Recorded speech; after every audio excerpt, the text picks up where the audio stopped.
అంతా ఊహించినట్టే Trump కుడిభుజం Kashyap Patel FBI డైరెక్టర్గా కొలువుదీరారు. Senate ఆమోదం తెలపడంతో భగవద్గీతపై ప్రమాణం చేసి కార్యరంగంలోకి దూకారు. కమలా హ్యారిస్ తర్వాత అమెరికా రాజకీయ చరిత్రలో ఓ భారత సంతతి వ్యక్తికి దక్కిన అత్యున్నత గౌరవం ఇది. అంతకు ముందు సెనేట్ తనను FBI డైరెక్టర్గా అనౌన్స్ చేయగానే కాష్ పటేల్ సంచలన ప్రకటన చేశారు. అమెరికన్లకు హాని కలిగించడానికి ప్రయత్నించే వారిని ఎట్టి పరిస్థితుల్లోనూ ఉపేక్షించబోమని హెచ్చరించారు.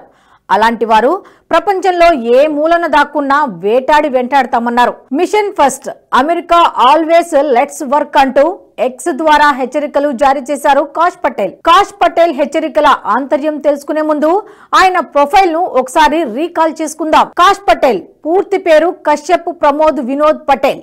భారత్లోని గుజరాతీ మూలాలున్న కాష్ పటేల్ పూర్వీకులు తూర్పు ఆఫ్రికాలోని ఉగాండా నుంచి కెనడాకు, అటు నుంచి అమెరికాకు వలస వచ్చి స్థిరపడ్డారు. గుజరాతీ భారతీయ దంపతులకు 1980లో న్యూయార్క్ గార్డెన్ సిటీలో కశ్యప్ జన్మించారు. తండ్రి ఏవియేషన్ కంపెనీలో ఫైనాన్షియల్ ఆఫీసర్గా పనిచేశారు. యూనివర్సిటీ ఆఫ్ రిచ్మండ్లో గ్రాడ్యుయేషన్ పూర్తి చేసి యూనివర్సిటీ కాలేజ్ లండన్లో న్యాయ విద్యను పూర్తి చేశారు. ఆ తర్వాత ప్రతిష్టాత్మక లా సంస్థలో ఉద్యోగం కోసం ప్రయత్నించి విఫలమై మియామి కోర్టులో పబ్లిక్ డిఫెండర్గా పనిచేసి వివిధ హోదాల్లో సేవలందించారు. కీలక కేసులను వాదించిన కశ్యప్ అలియాస్ కాష్ కొన్నాళ్లు న్యాయశాఖలో కూడా చేరారు. అప్పుడే ఆయన ట్రంప్ దృష్టిలో పడ్డారు. ట్రంప్ కి సన్నిహితుడైన రెప్ డేవిడ్ నూన్స్ నేతృత్వంలోని ఇంటెలిజెన్స్ కమిటీలో మెంబర్గా 2019లో నియమితులయ్యారు కాష్ పటేల్. మొదటిసారి ట్రంప్ అధ్యక్షుడిగా ఉన్నప్పుడు ఆయనకు జాతీయ భద్రతా మండలిలో ఉగ్రవాద నిరోధక సలహాదారుగా, తాత్కాలిక రక్షణ కార్యదర్శికి చీఫ్ ఆఫ్ స్టాఫ్ గా పనిచేశారు. Defence attorney, federal prosecutor, national security officer ఇలా పలు విధులు నిర్వహించారు.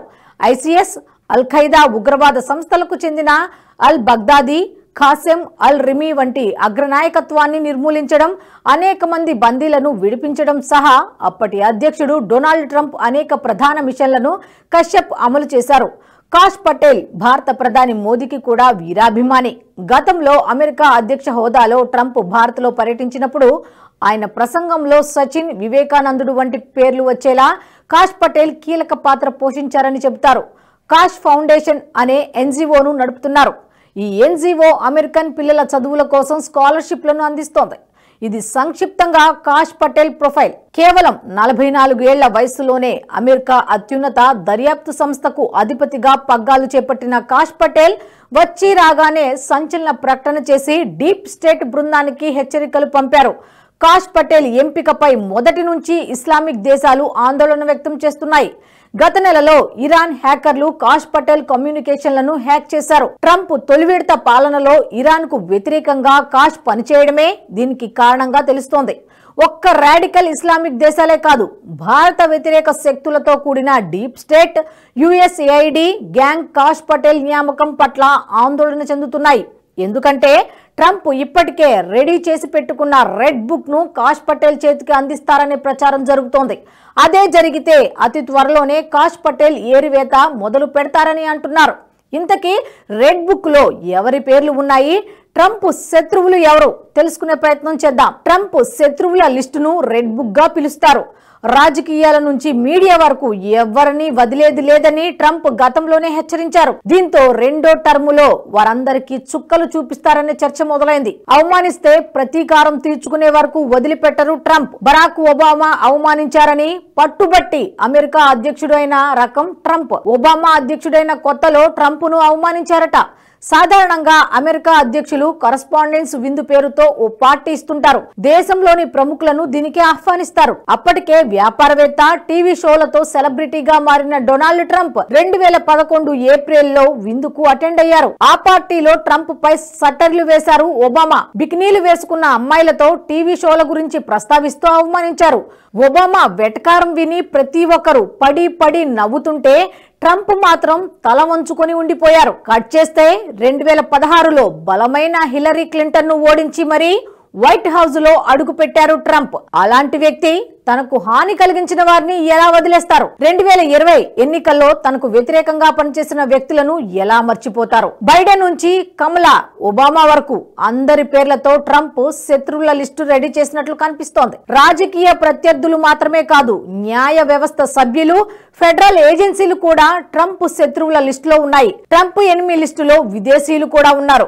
వారిలో ప్రముఖంగా వినపడుతున్న పేరు కెనడా ప్రధాని జస్టిన్ ట్రూడో. ట్రంప్ ట్రూడో సంగతి తేల్చడానికి పూనుకుంటే మాత్రం కెనడాలో తిష్టవేసిన ఖలిస్తానీ డొంక మొత్తం కదులుతుంది. నిజ్జర్ హత్య ఘటనలో భారత్ ను ఇరికించేందుకు ప్రయత్నించిన ట్రూడో బొక్కబోర్లా పడ్డారు. నేడు కెనడా మరో పాకిస్తాన్ లా అనిపిస్తోందంటే అది కేవలం ట్రూడో వల్లే.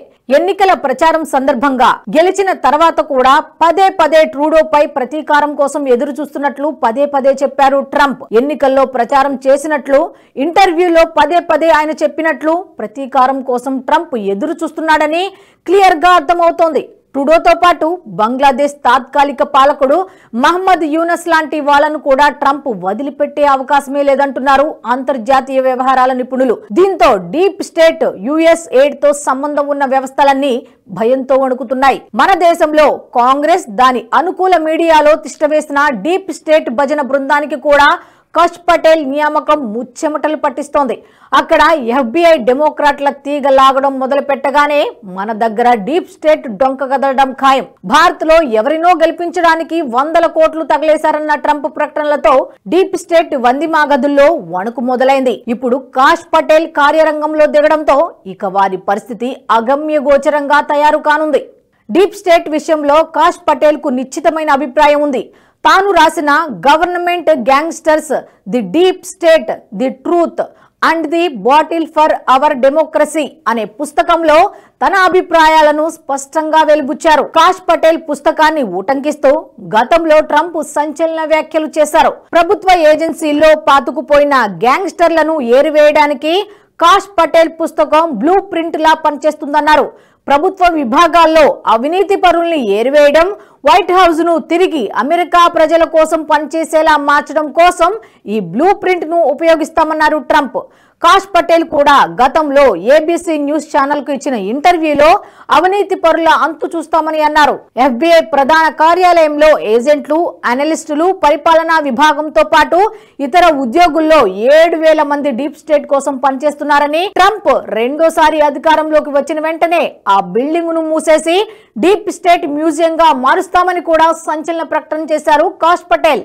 ప్రభుత్వ ఏజెన్సీల్లోనే కాదు, మీడియాలో తిష్టవేసిన డీప్ స్టేట్ మూకలను కూడా ఏరి పారేస్తామన్నారు. జో బైడెన్ కు వంత పాడుతూ అబద్ధాలను ప్రచారం చేసి అమెరికా ప్రజల్ని ఏమార్చి ట్రంప్ ఓటమికి కారణమైన వారిని వదిలిపెట్టే ప్రసక్తే లేదన్నారు. దీనిని బట్టి డీప్ స్టేట్ అంతు చూసేందుకు వాళ్ళు ఎంత ఉత్సుకతో ఉన్నారో అర్థం చేసుకోవచ్చు. కాష్ పటేల్ రాసిన గవర్నమెంట్ గ్యాంగ్స్టర్స్ పుస్తకంలో జో బైడెన్, కమలా హ్యారిస్, ఒబామా, హిల్లరీ క్లింటన్ తో పాటు 60 మందితో కూడిన హిట్ లిస్టును పొందుపరిచారు.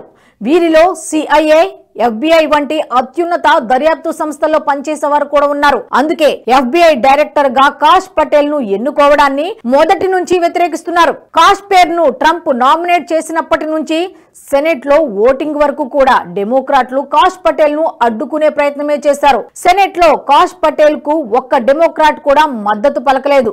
పైగా 2 రిపబ్లికన్లు కూడా ఆయనకు వ్యతిరేకంగా ఓటేశారు. దీనిని బట్టి డెమోక్రాట్లలో నిండిపోయిన డీప్ స్టేట్ ఎంతలా భయపడుతుందో అర్థం చేసుకోవచ్చు. ఈ వీడియో మీకు నచ్చినట్టయితే లైక్ చేయండి, 10 మందికి షేర్ చేయండి. అలాగే కామెంట్ల రూపంలో మీ అభిప్రాయాలను మాతో పంచుకోండి. Nationalist hub group of channels ను సబ్స్క్రైబ్ చేసుకుని తెలుగునాట జాతీయవాద జర్నలిజాన్ని ప్రోత్సహించండి. ఈ వీడియో కింద ఉన్న బెల్ ఐకాన్ పై క్లిక్ చేయడం మర్చిపోవద్దు.